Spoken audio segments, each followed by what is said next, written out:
हे राम। हाँ प्यारे मित्रों, भजन है संत कबीर साहब का, उस पर अपन सत्संग करेंगे। कबीर साहब क्या बोलना चाह रहे हैं वो हम समझने का प्रयास करेंगे।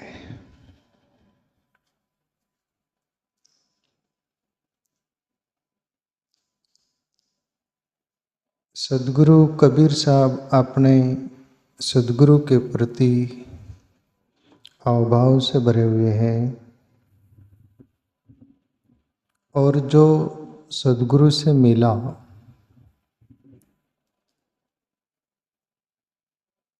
उसके बारे में मुझसे बयान नहीं हो सकता, ऐसा कुछ मिला। फिर भी जिसको मिलता है वो बोले बिगर नहीं रहता। गुरु नानक का एक शब्द अपन बोला करते न, वाहे गुरु। उसका अर्थ ये होता है कि मेरे सदगुरु ने कमाल कर दी। जो आलक था उसको लखा दिया। आलक का अर्थ होता है जो देखने में नहीं आता था, दिखता नहीं था, उसको दिखा दिया।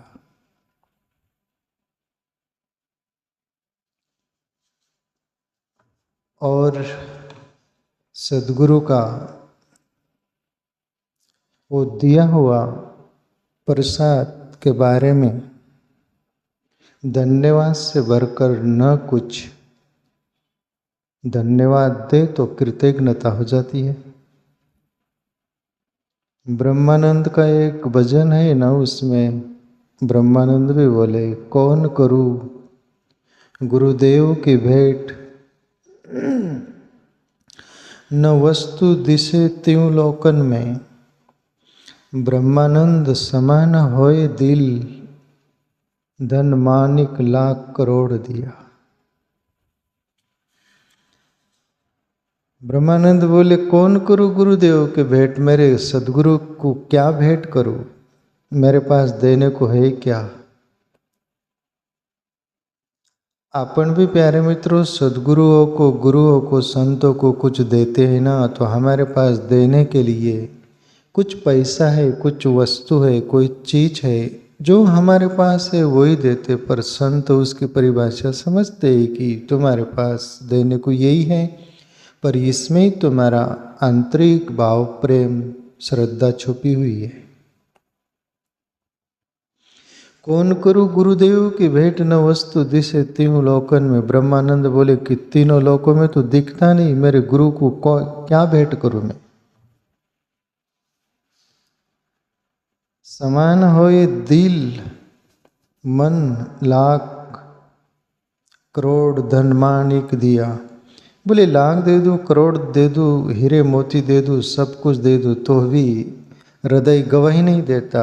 मेरे सदगुरु को इतना बर देने से उसका मूल्य नहीं चुक सकता या चुकाया नहीं जा सकता। बस चुकाने के लिए यह की है, सत्शिष्यों के पास दो आंसू बहा लो और चुप हो जाओ।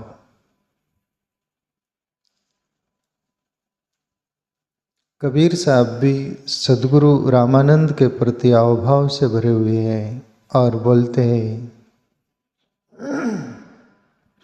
राजस्थानी भाषा में है ये भजन, पर कबीर साहब का है। मारा सदगुरु दई है बताए, दलाली हीरा लालन की।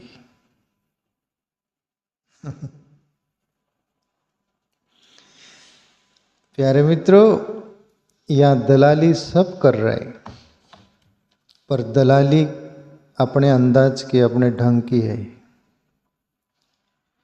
कोई जानवरों की दलाली कर रहे, भैंस गाय बैल ढोरों की। कोई मनुष्य की भी दलाली कर रहे, मनुष्य को भी बिक रहे लोग। कोई धन धान्य का दलाली कर रहे, व्यापारी कर रहे, वो जो वाली बात। कोई न कोई प्रकार का हर व्यक्ति दलाली में जुटा हुआ है, पर दलाली का अंदाजा अलग है। पर सदगुरु जो दलाली करता है ना, उसके नीचे ही सब दलाली। ये दलाली जो होती है पेट भरने तक, जीने तक, और शरीर से वो शरीर में रहने वाला चला गया तो जिसके लिए जो किया था, सब कुछ किया था, यहीं छूट जाता है। वो दलाली बहुत शाश्वत नहीं है। जीने तक सीमित थी, पर सत्शिष्य को कोई सदगुरु ऐसा कुछ दे देता है जो कबीर साहब बखान कर रहे जैसे, महाराज सदगुरु दई है बताए दलाली हीरा लालन की। प्यारे मित्रों, ये हीरा जवाहरत बाहर के हो, उसकी दलाली हो तो वो भी मायना नहीं रखती, पर हीरा रूपी अंदर अंतरात्मा परमात्मा जो है ना, वो बता दी गुरुदेव ने, सदगुरु ने। महाराज सदगुरु दई है बताए दलाली हीरा लालन की, और जो आत्मा रूपी हीरा को, परमात्मा को टटोल लिया, खोज लिया। अंधेरा तो है, जैसे अंधेरे में आप खोजो को टटोलो तो बहुत मुश्किल होती है, बहुत कुछ ऐसा लगता है मिलेगा ही नहीं। वैसा ही ये जीवन जन्म जन्म के वो संस्कारों से सब अंधकार से भरा हुआ है, अंधेरा जैसा ही है। उसमें हम आत्मा की खोज करो, परमात्मा हमारे अंदर है, उसकी खोज करो तो बहुत वो संस्कार मन खोजने नहीं देता। पर जो सत्शिष्य गुरु की शैन बताई हुई उस पर, उस लिख पर चल गया और लग गई हृदय को टटोल लेता है, फिर तो कबीर आगे एक एक शब्द बोलते सदगुरु के प्रति अभाव से भरे हुए प्यारे मित्रों, जो सुनने लायक। लाल लाल सब कोई कह रे सबके पल्ले लाल, गांठ खोल देके नहीं रे ताही ते फिरे है कंगाल, दलाली हीरा लालन की। महाराज सदगुरु दई है बताए दलाली हीरा लालन की। कबीर साहब बोले लाल लाल सब कोई कह रहे सबके पल्ले लाल, वो परमात्मा एक दोए में कबीर साहब बोले ना, सब घट मेरा सैया खाली घट नहीं कोई। बल्हारी वहाँ घट की जहाँ घट पर घट होए, सब घट में तो मेरा सैया यानी परमात्मा रहता है, खाली घट कोई भी नहीं है। पर बल्हारी है वो घट की, जिस घट में वो प्रगट हो गया, वो घट भी पात्र बना, लायक बना, साफ सुथरा पात्र किया, तब वो परमात्मा अंदर प्रगटा था। ही अंदर मैं वर्षों से बुद्ध के बारे में कहीं पढ़ा था कोई बुक में, बुद्ध को पूछा गया कि आपने क्या पाया। उनके कोई प्रश्न किया, जैसे पूछा बुद्ध को, आप राजमहल छोड़ के गए बाहर जंगल में 7 वर्ष रहे, वर्षों रहे, सब कुछ, तो आपसे हम पूछते हैं आपने क्या पाया। बुद्ध मुस्कुराकर बोले, सिद्धार्थ गौतम बोले, मैं क्या पाया, जो मिला ही हुआ था उसकी प्रतीति हो गई, वो था ही, जो मिला ही हुआ था उसकी प्रतीति हो गई। वो अंधेरे में था जैसा, तो प्रकाश हो गया तो वो दिख गया, वो मेरे ही अंदर था।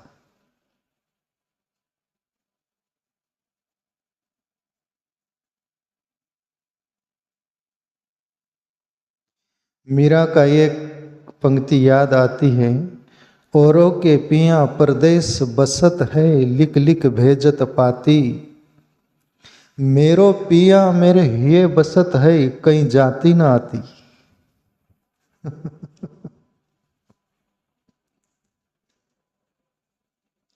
औरों के पिया परदेश बसत है, मीरा बोलती दूसरों के पिया, जिसको अपना पिया, पिया शब्द एक प्रेमी भी होता है, पति भी होता है, पर मीरा के लिए तो परमात्मा ही, कृष्ण ही पति था, परमात्मा भी था।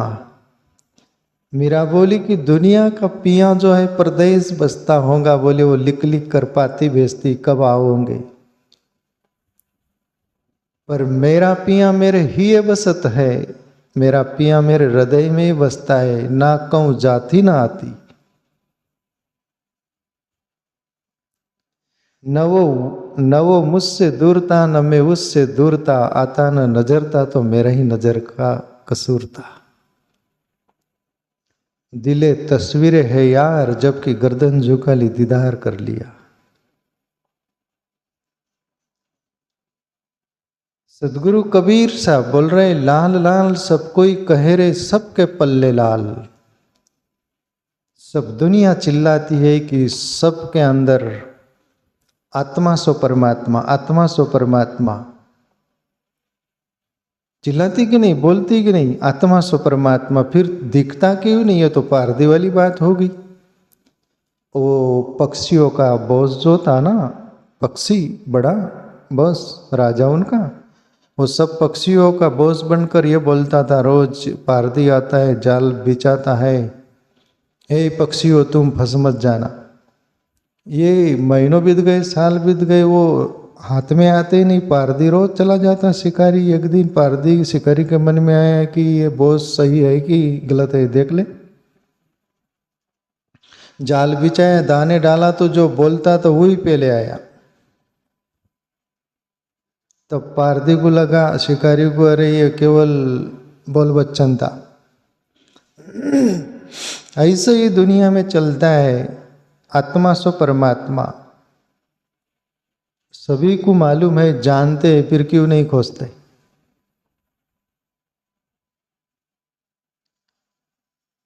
केवल वो पक्षी जैसा बोलते हैं। संत कबीर साहब बोले लाल लाल सब कोई कहे रे सबके पल्ले लाल, गाट खोल देके नहीं रे ताही ते फिरे है कंगाल, दलाली हीरा लालन की। मारा सदगुरु दई है बताए। बोले सबके अंदर वो अंतरात्मा के रूप में परमात्मा, घटाकाश मटाकाश, इस घट में बैठा हुआ उसको घटाकाश, जो पूरे ब्रह्मांड में छाया वो मटाकाश, उसको परमात्मा बोलते हैं। अंदर रहने वाले को आत्मा बोलते हैं। उसको सदगुरु रामानंद मिला और कबीर साहब ने खोजा। गाट खोल देके नहीं रे ताही ते फिर है कंगाल, कबीर देख लिया और बोलने का हकदार हो गया कि मैंने वो गाट खोल कर देखी, अंदर टटोल कर देखा है, मेरा पिया मेरे अंदर ही मिला है। दुनिया वालों आप भी खोज लो।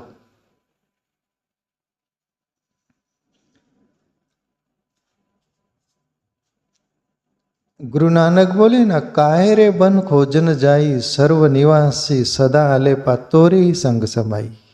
कहाँ जाते हो वन में जंगल में खोजने, तुम्हारे अंदर छुपा है। आगे बोले संत कबीर साहब, लाल पड़ी चौगान मेरे किच पड़ी लपटा है, मूरख ठोकर दे चलियो है, साधु जन लई है उठाए, दलाली हीरा लालन की। मारा सदगुरु दई है बताए। लाल पड़ी चौगान में रे किच पड़ी लपटा है, जैसे हीरा कोई कीचड़ में पड़ा हो और कोई बोले कि कीचड़ में हीरा हो ही नहीं सकता, ये बेकार की बात है। कोई कांच का टुकड़ा होगा, कांच का टुकड़ा समझकर उसके तरफ ख्याल नहीं देती दुनिया, पर वो हीरा है।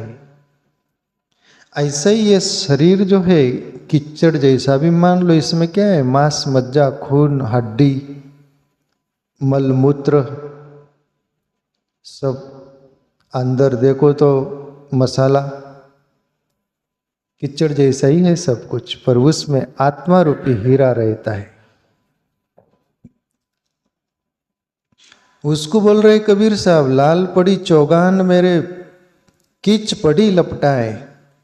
ए तू केवल शरीर मिला है, ये दुनिया की वासनागत जिकर, दुनिया की ये तृष्णा का जाल चलता है, उसमें तृष्णावत मिरग की तरह भागता हुआ मीरक जैसे जल में भागता है, जल है वो धूप में, उसको जल मिलता नहीं, दम तोड़ देता है। ऐसे ही तू तृष्णा का जाल फैलाता है और दम तोड़ देता है। और ये शरीर को केवल भोग वासना का ही पिटारा माना और खंगर पंगर करके विदा हो गया। पर यह शरीर में जीते जी अनंत लोगों ने ईश्वर को जाना है। कबीर साहब बोले मैंने जाना है, दुनिया वालों आप भी जान लो। लाल पड़ी चौगान मेरे किच पड़ी लपटाए, मूर्ख ठोकर दे चले हुए साधु जन लई है उठाए। मूर्ख जैसे लोग ठोकर देकर चले, ये शरीर का मूल्य नहीं जाना और शरीर में हीरा रूपी वो आत्मा को नहीं उसका महत्व जाना। पर कोई साधु जन था, उसने उठा ली वो हीरा को।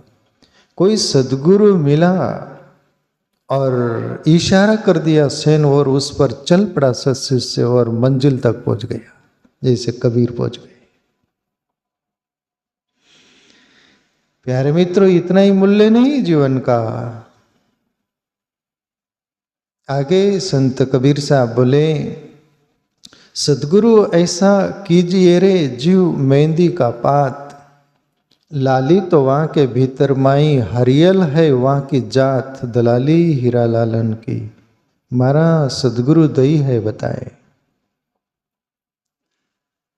कबीर साहब बोले, सदगुरु ऐसा कीजिए रे जीव मेहंदी माही पात। अभी जैसे ग्रीन कलर के सभी वो पेड़ के पत्ते होते हैं, सब कुछ ग्रीन हरा कलर का होता है।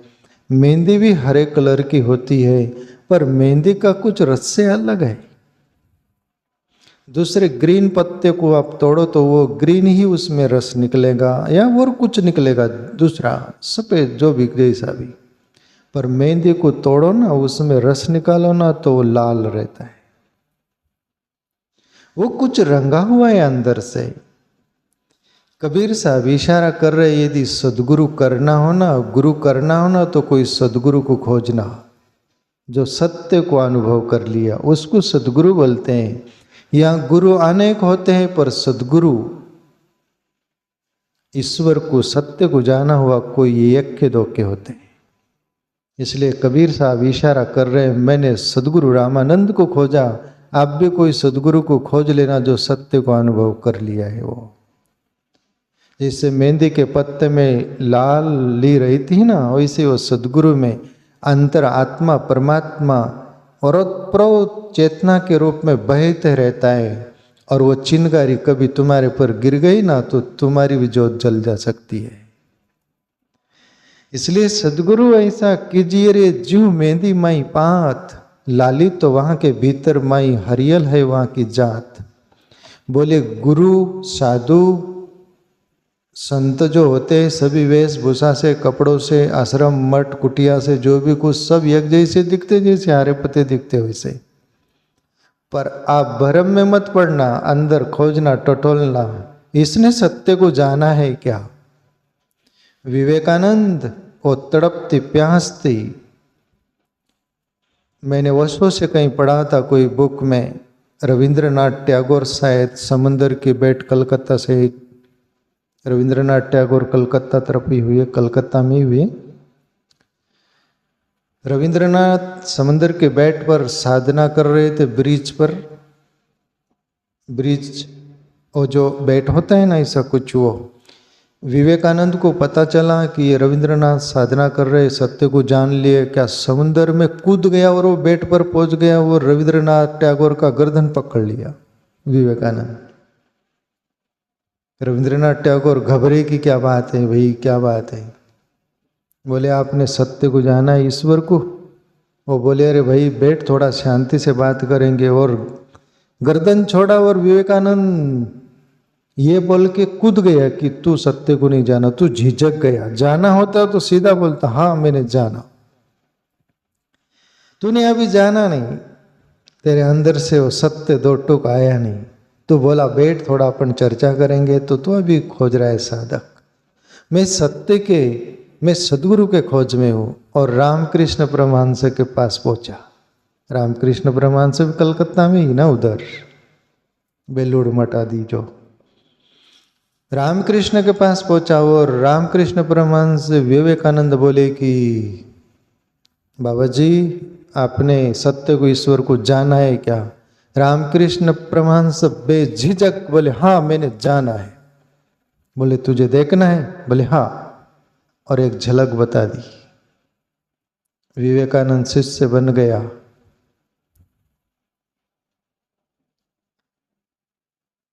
कबीर साहब भी यही बोल रहे हैं कि सदगुरु ऐसा खोजो जो तुम्हारी ज्योत जला दे, वो सत्य की प्यास सघन कर दे,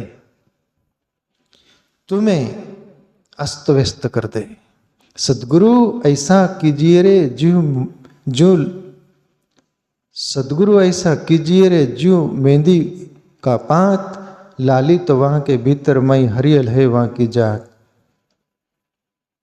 आगे बोले कबीर साहब, सदगुरु ऐसा कीजिए रे जो लोहे बिच आग, लाली तो वहां के भीतर मई चकमक होए कर लाग।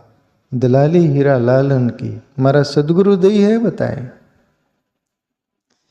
बोले सत्य को जानना हो ना, सत्शिष्य के लिए भी कबीर साहब बोले सदगुरु ऐसा कीजिए रे जो लोहे बिच आग। जैसे लोहा होता है, पहले जमाने में आप देख रखे हैं ना शांतराम, पहले जमाने में ये माचिस वगैरह नहीं था उतना, वो मैंने भी देखा है। लोहे का वो एक टुकड़ा रहता था और वो कंकड़ काकरी बोलते हैं ना, उसका एक पत्थर रहता, कपास रुई रहती, तो उसका थोड़ा दोनों को ऐसा वो एक को चिनगारी जैसा ऐसा चिपका देते थे और ऐसा मारते थे, रगड़ते थे, उसमें से आग पैदा और रुई जल जाती थी।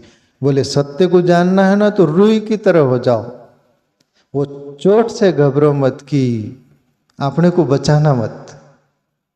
सदगुरु वैसा ही चोट करेगा जैसे वो लोहे का टुकड़ा और वो काकरी जो बोलते वो, और फिर चिंगारी निकलेगी, आग लो जो जल जाएंगी और तुम भी वो, तुम्हारी भी जो जल जाएंगी। जो उन्होंने पाया वही आप पालोगे। अपने को बचाना मत, अपना अहंकार खो देना। वहां बचाए तो घटना नहीं घटेंगी। तो बोले सत्य को जानना हो ना तो सदगुरु के सामने ऐसा हो जाना, वो रुई की तरह। रुई में कोई हड्डी नहीं होती, कोई कड़कपना नहीं होता, नरम होती। वैसे ही जैसा अहंकार रहित हो जाओ, रुई जैसा, कपास जैसा। सदगुरु के पास पहुंच गए, सब ऐसी घटना घट गई तो बस अहंकार रहित हो जाना। आगे बोले कबीर साहब आखिरी, सार झड़े लोहा झड़े रे, झड़ झड़ पड़े शरीर, रामानंद का बाल का रे, कैवे है दास कबीर। दलाली हीरा लालन की हमारा सदगुरु दई है बताए। कबीर साहब बोले सार झड़े लोहा झड़े, झड़ झड़ पड़े शरीर। बोले जैसे ये पेड़ के पत्ते होते हैं ना, उसका ऋतु जो होता है झड़ने का, वो भी झड़ जाते, गिर जाते हैं। सार झड़े लोहा झड़े, झड़ झड़ पड़े शरीर। लोहा भी है ना बहुत दिन हो जाता है, जंगा जाता है तो वो भी जीर्ण शीर्ण होकर पत्ते की तरह गिर जाता है, जैसा हो जाता है वैसे ही तुम्हारा शरीर आज है कायम वैसा नहीं रहेगा, वो भी जीर्ण शीर्ण होकर वो भी गिर जाएगा। बोले ये तो बाहर की बात हुई, पर कबीर साहब बोले रामानंद का बाल कार्य कैवे है दास कबीर। रामानंद का बालक दास कबीर, ऐसी जोत जलई मेरे सदगुरु से तो मैं अमर हो गया। हे दुनिया वालों, कबीर की जोत जली है, आपकी भी जोत जल सकती है। कस्तूरी मिर्ग नाभि बसे, ढूंढ फिरे बनमाई, तैसे ही हरि तुम में बसत है, तुम खोजत नहीं। इधर उधर होता है मेरे एक शब्द पर बात वही रहती है। तो प्यारे मित्रों, कबीर की बात हमारे पल्ले पड़ी हो, समझी हो, नहीं भी समझ पड़ी हो तो पर गंध तो मिली होगी, हृदय तक तो पहुंची होगी।